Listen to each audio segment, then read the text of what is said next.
Yung boss, nandito na kami. Ay nabagay yung bahay oh. Malayo na kami doon. Ito bagong layout uli ito. Ayan. Ito dala ko palakol. Palakol, pinapalakol ko yung mga tuod. Hiniram ko kay Ate Dunya. Pampalakol sa mga tuod ng mga malalaki. Pinuputol ko. Bigyan na lang natin kahit 200. Gamit naman yan, marami pa akong papalakulin doon. Mga pala, yung niyog, nagpayag na si Ko Junior, 700 daw uli yung isa yung yun. Yung nakita mo sa video. Ito, bagong gawa lang ito. Bali, ito yung 5 patong.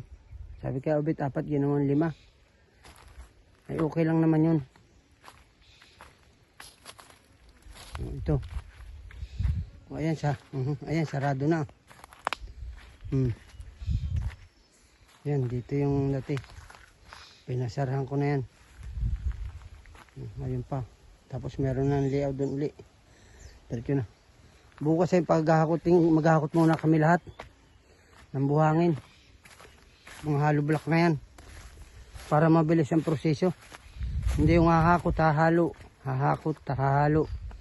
Magtatambak muna kami ng buhangin at hollow block. Kasi wala nang buhangin doon. Doon na nanggagaling ang buhangin sa may gate natin. Doon na sa may gate natin. Ayan, malayo na yan.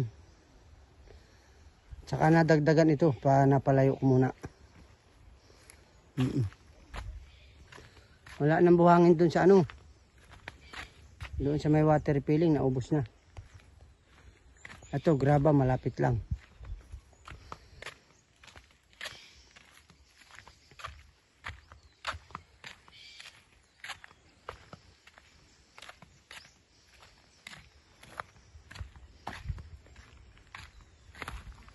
Mahaba na ito. Malaking haba nito dun sa kilaalan. Halos doble.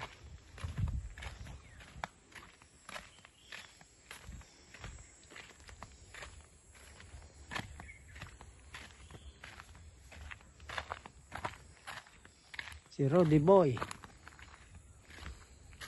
Masipag na worker.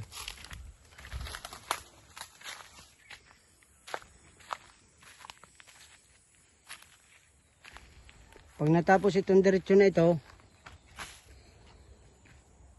doon naman kami sa may Kaynila. Bago dito. Ito malapit lang ito. Wala man dadaan dito at gubat ito. Pero mabilis ang proseso rito. Dahil hawa na yan. Oh.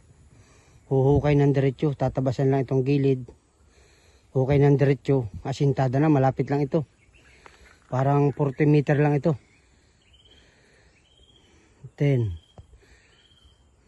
20, 30, mga 50, ganyan. Kasi ayun na yung bakod, kalapit, malayo lang tignan. Ito nga yung drum oh. Yan. Pag nadiretso na ito, kung alin ang ipauna nyo, kung ito, o doon kay Nila na kami, pabalik. Doon kay Nila, sa kanto ng simento, papunta dito sa kanto. Ang water refilling, papunta naman doon. Actually, wala nang dadaan nun. Pagka nalagyan na yan doon, nasarhan na yan doon sa may Kaynila doon. Kami na lang ni Rudy magpupungkat ng ano doon, yung puno. Saka si Ubit. Kasama na yung paghuhukay diretso doon. Tatatlo lang naman yung malalaki doon.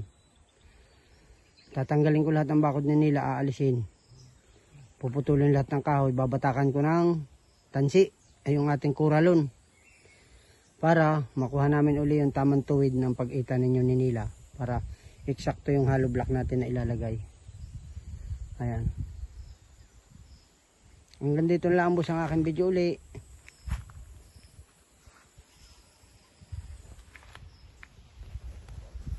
Ayan po.